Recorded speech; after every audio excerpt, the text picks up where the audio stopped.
Engineer محمد علی مرزا صاحب کہتے ہیں کہ حضرت امام ابو یوسف نے امام مالک کو کوڑے لگوائے۔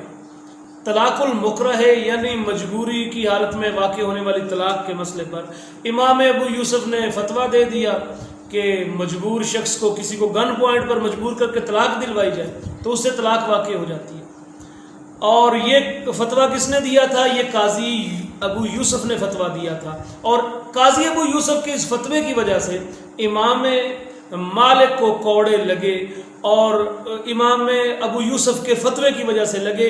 دوسرے لفظوں میں واش گاف الفاظ میں کہتے ہیں کہ قاضی ابو یوسف نے امام مالک کو کوڑے لگوائے۔ سب سے پہلے مرزا صاحب کے بارے میں سنیے کہ مرزا صاحب کیا کہتے ہیں۔ ابو یوسف نے وہ عہدہ قبول کر لیا، پھر جب عہدہ قبول کیا تو پھر آپ کو اس کی قیمت بھی تو ادا کرنی پڑے گی۔ تو یہ قاضی ابو یوسف نے پہلی دفعہ یہ فتویٰ دیا تھا کہ گن پوائنٹ کے اوپر، تلوار کی نوک کے اوپر اگر کوئی اپنی بیوی کو طلاق دلوا دے، کوئی بندہ کسی کی بیوی کو، تو طلاق واقع ہو جائے گی۔ اور قرآن کیا کہہ رہا ہے سورۃ النحل آیت نمبر 106 کہ کوئی کلمہ کفر بھی بول دینا جان بچانے کے لیے تو وہ کافر نہیں ہوگا۔ تو عقل تو کام کرتی ہے، یہ دونوں کا کوئی کمپیریزن بنتا ہے۔ اس کے خلاف پھر امام مالک رحمہ اللہ فکر حسین کے ساتھ کھڑے ہوئے، المتوفی 179 ہجری، قاضی ابو یوسف کے خلاف کھڑے ہوئے۔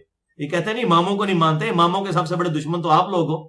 امام مالک کو کوڑے آپ لوگوں نے لگوائے ہیں، قاضی ابو یوسف نے لگوائے ہیں کوڑے، اور اتنے کوڑے لگوائے کہ ان کے یہ شولڈر ٹوٹ گئے، یعنی وہ اپنی تہمت بھی نہیں باندھ سکتے تھے۔ یوسف نے یہ فتویٰ دیا کہ گن پوائنٹ کے اوپر تلوار کی نوک پہ کوئی اگر دلوا دے طلاق ہو جائے گی، پھر حکمران جس کی بیوی پسند ہے شادی کر لیتے تھے۔ تو امام مالک رحمہ اللہ فکر حسین کے ساتھ کھڑے، انہوں نے کہا کہ کیسے ہو جائے گی طلاق؟ قرآن تو کہہ رہا ہے سورۃ النحل آیت نمبر 106 کہ اس کا تو ایمان بھی نہیں جاتا، جو جان بچانے کے لیے کلمہ کفر بول دے تو بیوی کیسے چلی جائے گی؟ اس کا مطلب ہے کہ ان کے نزدیک کو بیوی کی اہمیت ایمان سے زیادہ ہے، ویسے ہے اسی لیے، تبھی تو لوگوں کی بیویاں قابو کرتے ہیں نا۔ اگر یہ صحیح ایمان والے ہوں تو یہ حرکتیں کریں۔ تو امام مالک رحمہ اللہ نے اس کے خلاف فتویٰ دیا اور مارے کھائیں ان لوگوں کے فتووں سے، حنفیوں کے فتووں سے۔ تو آپ نے سن لیا کہ مرزا صاحب امام مالک کو جو سزا ملی اس کا سارا الزام امام ابو یوسف پر لگاتے ہیں۔ تو آئیے میں آپ کے سامنے کتب تواریخ سے یہ بات ثابت کرتا ہوں کہ مرزا صاحب نے بالکل خلاف واقع بات کی ہے۔ چاہے تو یہ مرزا صاحب کی لا علمی ہے، علم تاریخ سے ان کا بالکل کورا پن ہے، یا انہوں نے فقہ حنفی پر خام خواہ کا ایک الزام دھرا ہے، خصوصاً قاضی ابو یوسف پر۔ تو سب سے پہلے میں آپ کو یہ بات بتاتا چلوں کہ حضرت امام مالک کو جب کوڑے لگے تو وہ منصور کا زمانہ تھا، اور منصور کے زمانے میں تو قاضی ابو یوسف قاضی بنے ہی نہیں تھے۔ خدا کا خوف کریں کچھ مرزا صاحب کہ قاضی ابو یوسف قاضی کب بنے یہ آپ کو پتہ ہی نہیں، اور یہ بھی آپ کو نہیں پتا کہ امام مالک کو کوڑے کس کی حکومت میں لگے۔ امام مالک کو کوڑے لگے ابو جعفر منصور کی حکومت میں، اور حضرت امام ابو یوسف قاضی بنے مہدی کے زمانے میں، اور پھر قاضی رہے اس کے بعد آنے والے ہادی کے زمانے میں، اور پھر ہارون الرشید کے زمانے میں امام ابو یوسف کو قاضی القضات بنا دیا گیا، چیف جسٹس بنا دیا گیا۔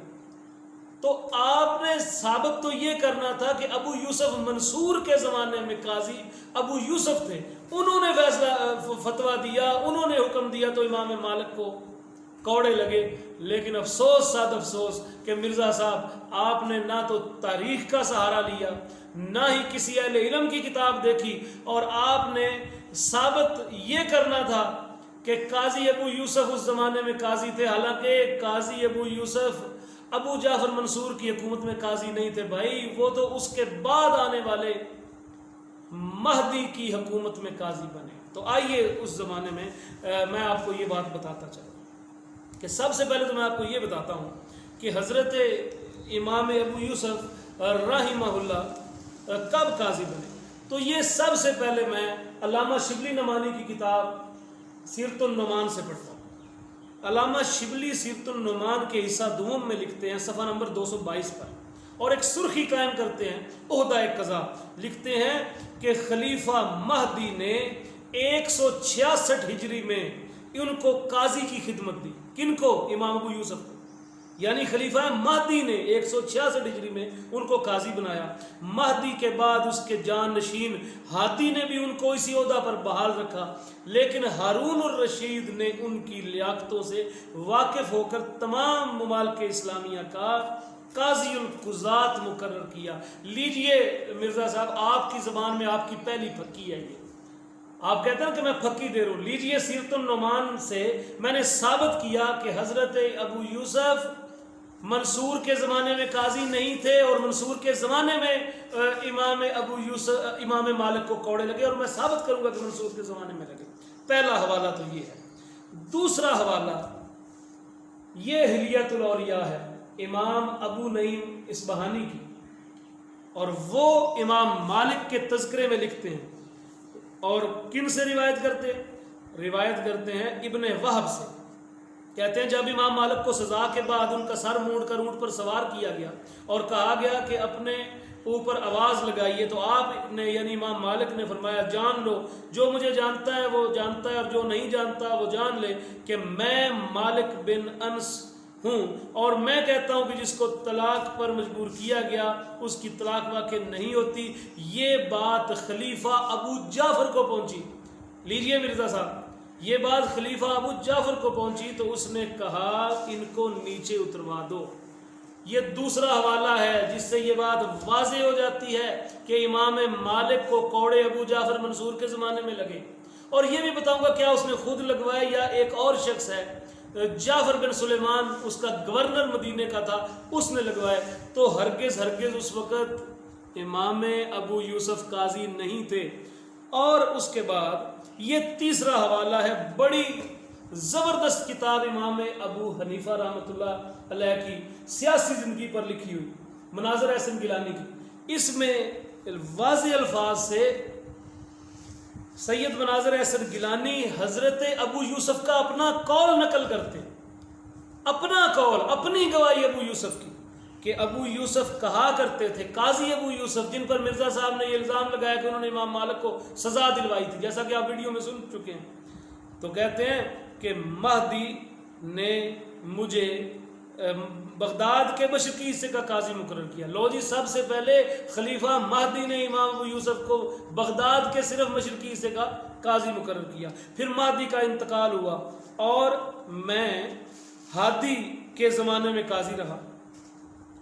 اچھا ٹھیک ہو گیا. پھر ہارون الرشید خلیفہ ہوا اور اس نے مجھے قضا پر بحال رکھا اور قاضی القضات بنایا. یہ حضرت امام ابو یوسف کی اپنی گواہی ہے، اور اس کو مشہور سیرت نگار اور مشہور مورخ مناظر احسن گیلانی نے امام ابو حنیفہ کی سیاسی زندگی کے صفحہ نمبر 551 پر بیان کیا ہے. اچھا، اب مرزا صاحب آپ کو ذرا وہ بھی بتا دیتے ہیں کہ امام ابو یوسف، چلو یہ تو میں نے بتا دیا کہ قاضی ابو یوسف رحمہ اللہ منصور کے زمانے میں تو قاضی نہیں تھے. ٹھیک ہے، اب ذرا سنیے کہ مناظر حسن گیلانی لکھتے ہیں صفحہ نمبر 446 پر اسی کتاب کے. وہ کہتے ہیں کہ اب واللہ علم، اب اللہ کو علم، خود ابو جعفر کا براہ راست فرمان مدینہ پہنچا تھا یا جعفر بن سلیمان عباسی جو اس زمانے میں مدینے کا والی تھا اس کو اندرونی اشارہ تھا. یعنی یا تو براہ راست ابو جعفر منصور نے کہہ دیا تھا کہ امام مالک کو کوڑے لگواؤ، یا اس کا مدینے کا جو گورنر تھا اس کو اندرونی طور پر اشارہ تھا، یا خود اس نے اپنے جی سے یہ فیصلہ کیا. بہرحال ہوا یہی کہ اسی جعفر بن سلیمان عباسی نے امام مالک پر یہ الزام لگا کر کہ عباسی حکومت کی بیعت کے متعلق تم نے کل عدم ہونے کا چونکہ فتویٰ دیا ہے، جو سری بغاوت ہے، کوڑے سے پیٹا بھی، اور بیان کیا جاتا ہے کہ مونڈے سے حضرت والا کے ہاتھ اتروائے گئے، یعنی ان کے کندھوں سے ان کے ہاتھ کھینچ دیے گئے. تو لیجئے، مناظر احسن گیلانی نے واضح کر دیا ہے کہ حضرت ابو یوسف نے کوڑے نہیں لگوائے، وہ تو منصور کے بعد آنے والے ہادی کے زمانے میں قاضی بنے، بلکہ یہ یا تو ابو جعفر منصور نے خود حکم دیا تھا یا اس کے مدینے کے گورنر جعفر بن سلیمان نے یہ حرکت کی تھی۔ لیجئے یہ تو 3 حوالے ہو گئے، یعنی میں نے حلیت الاولیاء کا بھی حوالہ دیا، امام ابو حنیفہ کی سیاسی زندگی کا بھی حوالہ دیا، شبلی کی سیرت النعمان کا بھی حوالہ دیا۔ اب مرزا صاحب میں آپ کو ایک ایسی پھکی دینے لگا ہوں آپ کے لفظوں میں، اور آپ کے حواریوں نے جس طرح کہ آپ نے اپنے حواریوں کو بتایا ہے کہ خلافت و ملوکیت بڑی کتاب ہے، اور آپ ذرا سنیں مرزا صاحب خلافت و ملوکیت کتاب کے بارے میں کیا کہتے ہیں۔ یہ خلافت و ملوکیت جو مولانا مودودی رحمہ اللہ نے لکھی ہے، اور یہ پوری امت کو جو ہے وہ بنو امیہ اور بنو عباس کی گندگی جو ہے وہ ننگی کر کے جو دکھائی ہے نا، یہ بالکل حقائق ہے۔ تو آپ نے سن لیا مرزا صاحب خلافت و ملوکیت کتاب کے بارے میں کتنے مطمئن ہیں کہ یہ کتاب بڑی کمال کی ہے۔ تو مرزا صاحب آپ نے یہ کتاب بھی نہیں پڑھی، یہ کتاب خلافت و ملوکیت جو سید ابو العلا مودودی کی ہے، جس کی آپ اتنی شان بیان کر رہے ہیں، تو لیجئے سنیے، اسی کتاب سے آپ کو یہ ثابت کر دیتے ہیں کہ امام مالک کو کوڑے ابو جعفر منصور کے زمانے میں لگے، اور اس زمانے میں قاضی ابو یوسف قاضی نہیں تھے، نہ ہی انہوں نے یہ فتویٰ دیا تھا، نہ ہی ان کے کہنے پر لگے، بلکہ ابو جعفر منصور کے بعد آنے والا جو خلیفہ تھا مہدی، اس کے زمانے میں ابو یوسف قاضی بنے تھے۔ تو لیجئے خلافت و ملوکیت کے صفحہ نمبر 282 پر سید ابو العلا مودودی لکھتے ہیں کہ اس واقعے کے بعد 166 ہجری میں وہ بغداد گئے، یعنی ابو یوسف رحمہ اللہ خلیفہ مہدی سے ملے، اس نے انہیں شرقی یعنی مشرقی بغداد کا قاضی مقرر کر دیا۔ الہادی کے زمانے میں بھی وہ اسی پوزیشن پر رہے، مہدی نے مقرر کیا، بعد میں ہادی آیا تو آپ بھی قاضی رہے اس زمانے میں بھی۔ پھر جب ہارون الرشید کا زمانہ آیا تو رفتہ رفتہ خلیفہ پر ان کا اثر اس قدر بڑھتا گیا کہ آخر کار اس نے انہیں تمام سلطنت عباسیہ کا قاضی القضات یعنی چیف جسٹس مقرر کر دیا۔ لیجئے مرزا صاحب اب تو آپ کو اپنی علمی حقیقت واضح ہو گئی ہوگی۔ ساری بحث کا خلاصہ یہ ہے کہ مرزا صاحب کی آپ نے ویڈیو سنی، اور بعد میں جو میں نے دلائل دیے، تاریخی حوالہ جات دیے، آپ ابن اسیر کو پڑھ لیں، آپ طبری کو پڑھ لیں، آپ الکامل تاریخ الکامل ابن اسیر کی پڑھ لیں، علامہ ابن کثیر کی البدایہ پڑھ لیں، کسی مورخ کو دیکھ لیں، تو مرزا صاحب کا جھوٹ بآسانی پکڑا جا سکتا ہے کہ مرزا صاحب نے بالکل کسی تاریخی حوالہ دینے سے بالکل گریز کیا ہے، اور اپنے آپ کو ایک یہ باور کرانے کی کوشش کی ہے کہ شاید یہ میرا جھوٹ پکڑا نہ جائے۔ اور مرزا صاحب کا حال بالکل غالب کے اس شعر کی طرح ہے، جس طرح مرزا غالب نے کہا تھا کہ بک رہا ہوں جنون میں کیا کیا، بک رہا ہوں جنون میں کیا کیا، کچھ نہ سمجھے خدا کرے کوئی۔ والسلام۔